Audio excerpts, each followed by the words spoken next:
Hello guys, welcome to my YouTube channel. Friends, आज का हमारा जो टॉपिक है वो है रेलवे एक्ट का चैप्टर 13, जिसमें हम सेक्शन 123 से लेकर 129 तक के जो सेक्शंस हैं उनको डिस्कस करने वाले हैं। फ्रेंड्स, इसको आज हम एक प्रत्यक्ष घटना को देखते हुए समझने की कोशिश करेंगे। फ्रेंड्स, जैसे कि हम सभी ने अभी कुछ दिन पहले देखा न्यूज़ में कि जो 16 प्रवासी मजदूर हैं एक मालगाड़ी की चपेट में आकर मारे गए थे। ये सभी मजदूर रेलवे लाइन पर सो रहे थे और एक मालगाड़ी उनके ऊपर से गुजर गई और एक हादसे में इन सभी मजदूरों की मौत हो गई। तो अब इसमें मुद्दे की बात क्या है, ये हम देखते हैं कि क्या रेल अधिनियम 1989 के तहत रेल प्रशासन है वो मृतकों के आश्रितों को प्रतिकर देने के लिए बाध्य है या फिर नहीं। क्योंकि रेल अधिनियम उसमें जो कंपनसेशन है उसमें वो कंपनसेशन देने की लायबिलिटी किसकी है, रेल प्रशासन की है। तो क्या उसकी लायबिलिटी बनती है या नहीं बनती, तो इसके संबंध में ही हम डिस्कस करते हैं। रेल प्रशासन प्रतिकर देने के लिए फ्रेंड्स इस दुर्घटना के मामले में लाइबल नहीं है, क्योंकि ये जो हादसा हुआ है वो रेल अधिनियम 1989 के अंतर्गत नहीं आता है। तो फिर आइए जानते हैं फ्रेंड्स कि रेल अधिनियम 1989 के अकॉर्डिंग रेल प्रशासन किन मामलों में दुर्घटनाओं को मानता है जिनके चलते रेल प्रशासन पर प्रतिकर देने की लायबिलिटी उत्पन्न होती है।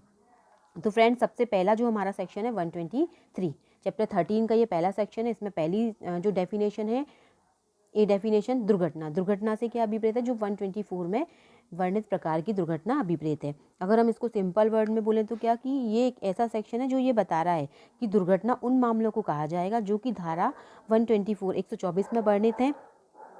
पर दुर्घटना है क्या, वो 123 के इसी में अगला जो सी सेक्शन है उसमें बताया गया है। इसकी जो अगली डेफिनेशन है फ्रेंड्स, वो डेफिनेशन भी हमारी बहुत इंपॉर्टेंट है, आश्रित की डेफिनेशन यहाँ देने का पर्पज़ क्या है। तो आश्रित की डेफिनेशन देने का पर्पज़ यहाँ पर ये है कि जो मृतक है उसकी डेथ हो गई है तो उसके बाद जो रेल प्रशासन कंपनसेशन देगा वो कंपनसेशन रेल प्रशासन किसको देगा। तो इस पर्पज़ से मृतक की यहाँ पर डेफिनेशन, आश्रित की डेफिनेशन यहाँ पर दी गई है। तो पहला पॉइंट है इसमें कि पत्नी, पति, पुत्र और पुत्री, यदि मृतक यात्री अविवाहित या अवयस्क है तो उसके माता पिता। आश्रित में कौन कौन कवर हो जाएंगे, पत्नी, पिता, पुत्र और पुत्री। यदि मृतक अविवाहित है तो अवयस्क है तो उसके माता पिता। और माता पिता, अवयस्क भाई या अविवाहित बहन, विधवा पुत्रवधू और पूर्व मृत पुत्र की अवयस्क संतान, यदि वे मृतक यात्री पर पूर्ण या आंशिक रूप से आश्रित हैं। ये लोग कब आश्रित की डेफिनेशन में कवर होंगे, माता पिता, अवयस्क भाई बहन, विधवा पुत्रवधू और पूर्व मृत पुत्र की अवयस्क संतान, अगर उनकी डिपेंडेंसी या तो पूर्ण रूप से है या आंशिक रूप से मृतक के ऊपर हो। थर्ड पॉइंट में आश्रित की डेफिनेशन में और कौन कौन कवर हो सकता है, पूर्व मृत पुत्री की अवयस्क संतान, जो मृतक था उसकी पुत्री थी, उसकी भी डेथ हो गई है तो उसकी कोई बेटी है, उसकी कोई पुत्री है जो अवयस्क है और वो मृतक यात्री पर पूर्ण रूप से डिपेंड थी, तो वो भी यहाँ पर आश्रित में कवर हो जाएगी। इसके बाद अगला जो फोर्थ पॉइंट है, पितामही, जो मृतक पर पूर्ण रूप से आश्रित, मीन्स दादा दादी, नाना नानी, अगर उनकी डिपेंडेंसी मृतक पर पूर्ण रूप से थी तो वो भी आश्रित की डेफिनेशन में कवर हो जाएंगे। इसके बाद जो हमारा सी पॉइंट है फ्रेंड्स, वो डेफिनेशन है हमारी अनपेक्षित घटना की। इसको कष्टदायी दुर्घटना भी बोला जाता है, दूसरा नाम है इसका। तो इन्हीं कंडीशन में अगर इस तरह की कोई भी घटना होती है तो रेल प्रशासन की लायबिलिटी बनेगी कंपनसेशन देने की, अदरवाइज रेल प्रशासन की कोई लायबिलिटी कंपनसेशन देने की नहीं बनेगी।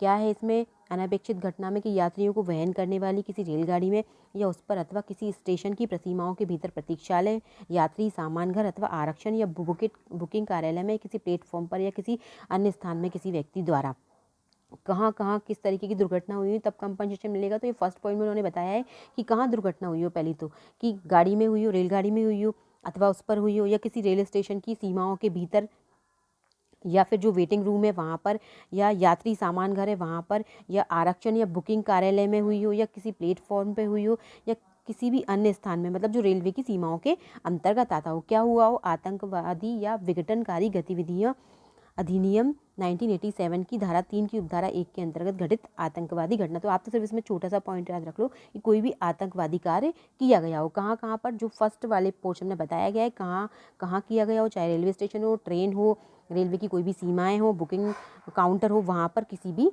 स्थान में। इसके बाद दूसरा है हिंसात्मक कृत्य कारित करने का प्रयास, लूट डकैती घटित होना, इनमें से किसी भी प्लेसेस पर कोई भी हिंसात्मक कार्य हुआ हो या लूट हुई हो या फिर डकैती हुई हो। इसके बाद थर्ड पॉइंट है किसी बल्बे, बंदूक की गोली में से कोई भी व्यक्ति यात्रियों को ले जाने वाली ट्रेन, प्रतीक्षालय, सामान घर आरक्षण टिकट कार्यालय प्लेटफॉर्म में किसी स्थान पर किसी प्रसीमा में जो रेलवे प्लेटफॉर्म के अंतर्गत आता हो। मीन्स किसी भी जगह पर अगर क्या हुआ हो, बलवा किया गया हो, गोली मार दी गई हो, किसी को आग लगा दी गई हो, तो इनमें से कोई भी अगर घटना हुई है, रेल में हुई है, स्टेशन पर हुई है, प्लेटफॉर्म पर हुई है, बुकिंग काउंटर पर हुई है, तो ऐसी स्थिति में भी ये अनापेक्षित घटना में कवर हो जाएगी और रेल प्रशासन की लायबिलिटी कंपनसेशन देने के लिए बनेगी। इसका सब क्लॉज 2 है, यात्रियों को वहन करने वाली ले जाने वाली कतिपय किसी रेल से किसी यात्री का दुर्घटनावश गिर जाना। मतलब ट्रेन में अगर कोई व्यक्ति ट्रैवलिंग कर रहा है और वो दुर्घटनावश गिर जाता है तो भी रेल प्रशासन की लायबिलिटी उसको कंपनसेशन देने के लिए बनेगी। इसके बाद 124 सेक्शन है फ्रेंड्स, यहाँ पर ये लायबिलिटी बता रहा है कि दायित्व की सीमा क्या होगी, कब जो रेल प्रशासन है वो कंपनसेशन देगा। सेक्शन 124 कहता है कि रेल प्रशासन द्वारा प्रतिकर तब दिया जाएगा जबकि क्या हुआ हो, रेल के कार्यक्रम के अनुक्रम में कोई दुर्घटना हुई हो। क्या हुआ हो, ऐसी रेलगाड़ियों के बीच में क्या हुई हो, टक्कर हुई हो, जिनमें एक यात्रियों को वहन करने वाली हो, दूसरी हो सकता है मालगाड़ी हो, या यात्रियों को वहन करने वाली किसी रेलगाड़ी या किसी रेलगाड़ी का कोई भी भाग पटरी से उतर गया हो, या तो पूरी की पूरी ट्रेन पटरी से उतर गई हो,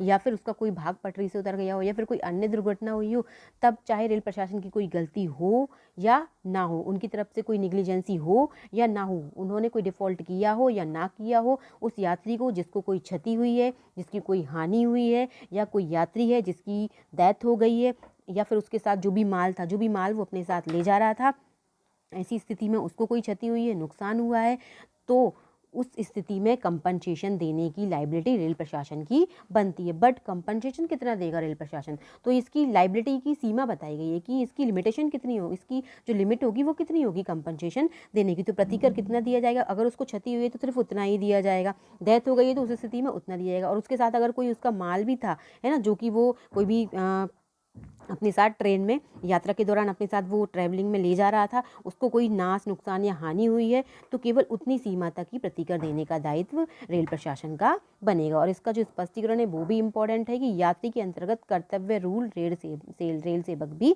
आता है। मतलब जो रेल सेवक होंगे वो भी इसमें कवर होंगे, मतलब गार्ड है, ड्राइवर है, जो भी रेल सेवक होंगे वो सभी यात्री माने जाएंगे। तो इसके बाद अगला सेक्शन है हमारा 124A। ये सेक्शन आपको देख लीजिएगा फ्रेंड्स, 1994 में ये इंसर्ट किया गया है।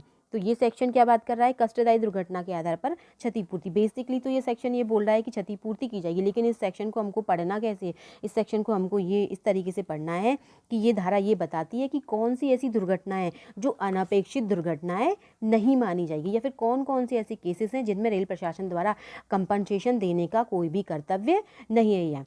तो इस तरीके से इस सेक्शन को हमको पढ़ना है। इसका सबसेक्शन 1 बोल रहा है कि रेलवे के कार्यक्रम के अनुक्रम में कोई कष्टदायक दुर्घटना होती है, तब चाहे रेल प्रशासन ने कोई गलत रीति से कार्य किया हो, लापरवाही त्रुटि से कार्य किया हो या ना किया हो, वे यात्री जो क्षतिग्रस्त हो गए हैं या उनके यात्रियों के आश्रित हो जिनकी मृत्यु हो गई है, ऐसी कार्रवाइयों को पोषित करने व क्षतिपूर्ति के प्रवारण इसके बारे में क्षति के लिए रेलवे प्रशासन किसी भी अन्य विधि में किसी भी बात के होते हुए उस सीमा तक क्षतिपूर्ति के लिए उत्तरदायी होगी जैसा कि विहित की जाए। मतलब रेलवे प्रशासन की लायबिलिटी उतनी बनेगी जितना कि विहित किया गया हो, और केवल उस नुकसानी के लिए जो कि दुर्घटना में मृत्यु हुई है किसी की तो उसके लिए, या यात्री को क्षति हुई है तो उसके लिए ही, जिसके परिणाम स्वरूप अगर उसकी डेथ हुई है, क्षति हुई तो उसके लिए ही उसकी लायबिलिटी बनेगी। परंतु इस धारा के अंतर्गत किसी भी क्षतिपूर्ति का भुगतान नहीं किया जाएगा। This is the very important. ये सारे जो प्रोविजंस हैं जो अब हम पढ़ने वाले हैं बहुत इंपॉर्टेंट है कि किन किन कंडीशन में रेल प्रशासन की कोई लायबिलिटी नहीं होगी, अनपेक्षित दुर्घटना में कवर नहीं होंगी। रेल प्रशासन इन कंडीशन में किसी भी जो यात्री है उसको या फिर जो उसका आश्रित है उसको कंपनसेशन नहीं देगा। पहला क्या है कि जो यात्री था उसकी मृत्यु क्यों हुई है, किस कारण से हुई है, उसके द्वारा आत्महत्या कर ली गई है या उसने आत्महत्या करने का प्रयत्न किया है, उसने स्वयं को घायल कर लिया है उसके स्वयं के आपराधिक कृत्य से। तो जो मैंने अभी आपको बताया कि जो पटरियों पर मजदूर क्या है सो गए थे और उसके बाद मालगाड़ी निकली और उनको कुचल दिया, तो ऐसी स्थिति में उनका कृत्य कौन से पोर्शन के अंतर्गत आएगा, इसीलिए उनको कंपनसेशन रेलवे प्रशासन की तरफ से नहीं दिया जा रहा है। उनका जो कृत्य है वो आएगा सी, उनके स्वयं के आपराधिक कृत्य से। इसको अभी आगे एक सेक्शन में डिस्कस करेंगे क्योंकि एक तरीके से ऑफेंस भी है। और उसके द्वारा नशे की हालत या पागलपन की अवस्था में कोई कृत्य किया जाता है या किसी भी प्राकृतिक कारण या बीमारी या चिकित्सकीय शल्य उपचार जब तक कि इस प्रकार के उपचार उपरोक्त कष्टदायी दुर्घटना के द्वारा कारित ना किया गया हो, तो इन कंडीशंस में रेलवे प्रशासन की कोई भी लायबिलिटी नहीं बनेगी उसको कंपनसेशन देने की। इसके बाद इसमें स्पष्टीकरण भी बताया गया है कि इसके अंतर्गत यात्रियों से अर्थ है वही जो अभी हमने पढ़ा कि रेल में जो भी कर्तव्य रूल रेल सेवक होगा, कर्मचारी जो ड्यूटी पर होंगे वो भी आएंगे। साथ ही साथ ये सेकंड पॉइंट इसका बहुत इंपॉर्टेंट है, ऐसा व्यक्ति जिसे यात्रा के लिए वैध टिकट खरीदा है, वो रेल द्वारा यात्रा के लिए यात्रीगण एक वैध प्लेटफॉर्म टिकट के लिए व्यक्ति, मतलब आपने रेल से क्या लिया है, प्लेटफॉर्म टिकट खरीदा है, तो उसको भी अगर कोई कष्टदायी दुर्घटना के परिणाम से वो शिकार हो जाता है तो वो भी यहाँ पर क्या माना जाएगा, यात्री माना जाएगा। इसके बाद 125 सेक्शन है हमारा। 125 में बताया प्रतिकर के लिए आवेदन कौन कौन दे सकता है। तो ये आप देख लीजिएगा कि कोई भी व्यक्ति जो 124 या 124 के अधीन प्रतिकर के लिए दावा अधिकरण के समक्ष निम्नलिखित द्वारा आवेदन किया जाएगा। तो प्रतिकर के लिए आवेदन कहाँ करेंगे आप, तो दावा अधिकरण के यहाँ करेंगे। कौन कौन करेगा, उस व्यक्ति द्वारा जिसे क्षति पहुँची है या कोई हानि हुई है, वो व्यक्ति करेगा जिसको कोई क्षति पहुँची है या हानि हुई है, और ऐसे व्यक्ति द्वारा इसने में समयक रूप से प्राधिकृत अभिकर्ता या फिर उसका कोई एजेंट भी कर सकता है। और जहां ऐसा व्यक्ति अवयस्क है तो वहां उसका संरक्षक है, वो भी इस तरीके का आवेदन कर सकता है। इसके बाद डी पॉइंट, जहां दुर्घटना या अनापेक्षित दुर्घटना के परिणाम स्वरूप किसी व्यक्ति की डेथ हो गई है। अगर दुर्घटना हुई है रेलवे से कोई भी और किसी व्यक्ति की मृत्यु हो गई है तो वहाँ मृतक के आश्रित द्वारा किया जा सकता है। और जहाँ आश्रित भी कैसा है, अवयस्क है, तो फिर इस तरीके से फिर आवेदन अब कौन करेगा, तो फिर उसके संरक्षक द्वारा किया जा सकेगा। इसका सबसेक्शन 2 है, इस धारा के अधीन प्रतिकर के लिए किसी आश्रित द्वारा प्रत्येक आवेदन अन्य आश्रित के फायदे के लिए होगा। एक से ज़्यादा आश्रित है तो एक ही फाइल करे सफिशियंट है, एक ने फाइल कर दिया है तो आवेदन सबके द्वारा किया गया समझा जाएगा। इसके बाद अगला सेक्शन है हमारा 126, रेल प्रशासन द्वारा अंतरिम राहत। तो इसको बस आप इतना नंबर ही याद कर लीजिएगा कि अंतरिम राहत की जब आपने रेल प्रशासन से कंपनसेशन के लिए है ना आवेदन किया दावा अधिकरण से कि रेल प्रशासन से हमको क्या दिलाया जाए, कंपनसेशन दिलाया जाए, तो ऐसी स्थिति में क्या होगा कि रेल प्रशासन से अंतरिम अगर आपको दिला दिया गया है ना, तो वो 126 में आपको दिलाया जा सकता है। फिर उसको बाद में जब आपको पूरा कंपनसेशन जब आपका डिसाइड होगा तो उसमें उसको क्या कर दिया जाएगा, सेट ऑफ कर दिया जाएगा। तो बस इसमें इतना देख लीजिएगा। इसके बाद सेक्शन है हमारा 127, माल को हुई किसी हानि या क्षति के बाबत प्रतिकर का अवधारण। ऐसे नियमों के अधीन जो बनाए जाए किसी क्षति के बाद संदेह प्रतिकर उतना होगा जितना दावा अधिकरण मामले की परिस्थितियों में ध्यान में रखते हुए युक्तियुक्त रूप से अवधारित करें। तो अगर माल है कोई आपका, उसको कोई नुकसान हो गया है तो ऐसी स्थिति में उसमें कितना कंपनसेशन मिलेगा, जो भी उस समय की स्थितियाँ होंगी उनको देखते हुए दावा अधिकरण जितना भी अधिनिर्णित करे। किसी माल की हानि के बाबत संदेह प्रतिकर उतना होगा जितना दावा अधिकरण मामले की परिस्थितियों को दृष्टि में रखते हुए युक्तियुक्त रूप से अवधारित करे। तो रूल से ज़्यादा आप क्लेम नहीं कर सकते, जितने भी नियमों में बताया होगा उतना ही आपको कंपनसेशन मिलेगा। 128 सेक्शन है जो हमारा सेविंग्स के बारे में बात करता है। 128 सेक्शन जो है हमारा वो सिर्फ इतनी सी बात कह रहा है कि अगर कोई भी व्यक्ति है उसने 124 या 124A के अधीन अगर कंपनसेशन के लिए कोई दावा किया और उसके पास दो रेमेडीज़ हैं, वो क्या कर सकता है, कर्मकार जो प्रतिकर अधिनियम है 1923 उसके अकॉर्डिंग भी कंपनसेशन ले सकता है और किसी अन्य लॉ के अकॉर्डिंग भी कंपनसेशन प्राप्त कर सकता है। तो उसके ये अधिकारों पर तो कोई भी प्रतिकूल प्रभाव नहीं पड़ेगा, किंतु वो दुर्घटना के बारे में एक से ज़्यादा बार प्रतिकर लेने का हकदार नहीं होगा। कंपनसेशन वो एक ही बार लेगा। अधिकार आपको दोनों में दावा करने का है, लेकिन कंपनसेशन आप एक ही जगह से वसूल कर सकते हैं।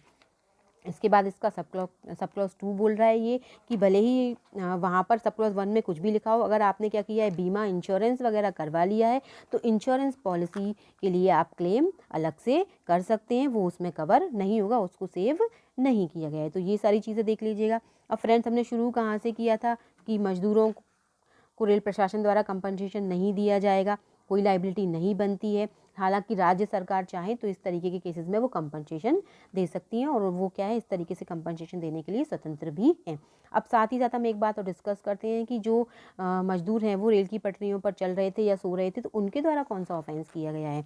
तो सेक्शन है हमारा 147 में वो ऑफेंस है कि रेलवे एक्ट में क्या है, जिसमें बताया गया था कि कोई व्यक्ति रेल पर या उसके किसी भी भाग पर विधिपूर्ण प्राधिकार के बिना प्रवेश करेगा तो पनिशमेंट कौन से सेक्शन में, 147 में। तो यहाँ पनिशमेंट कितना है, 6 माह तक का या जुर्माना या फिर दोनों से दंडित किया जाएगा।